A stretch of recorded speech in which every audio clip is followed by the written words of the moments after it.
Proses akulturasi budaya Hindu dan Buddha dalam masyarakat Islam di Nusantara sudah terjadi sejak masa lalu.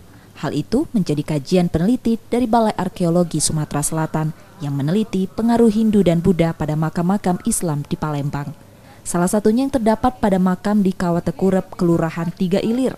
Kawatekurep yang dibangun 1728 adalah komplek pemakaman khusus bagi Sultan Palembang, keluarga, pejabat kesultanan, serta keturunannya. Dari ratusan makam yang ada, makam para sultan dan pembesar kerajaan umumnya bertipe Demak Troloyo.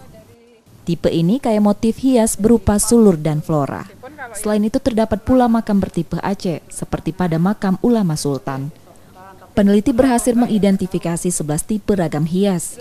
Untuk Hindu dan Buddha pada ragam hias di nisan, terlihat dengan adanya relief Surya Majapahit dengan 8 penjuru mata angin. Pada nisan tipe Aceh terdapat motif bunga Padma dengan 8 kelopak bunga. Bunga Padma atau teratai dikenal sebagai bunga suci dalam kosmologi Hindu-Buddha.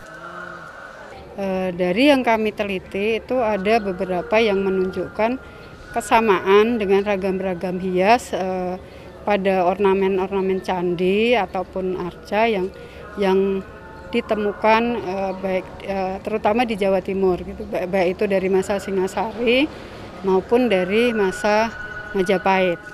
Adanya unsur Hindu dan Buddha pada makam Islam membuktikan toleransi budaya terdahulu dengan penyesuaian nilai-nilai Islam. Selain Kawatekurep, penelitian juga akan dilakukan di sejumlah komplek pemakaman lainnya sejak era Kerajaan Palembang dari abad ke-16.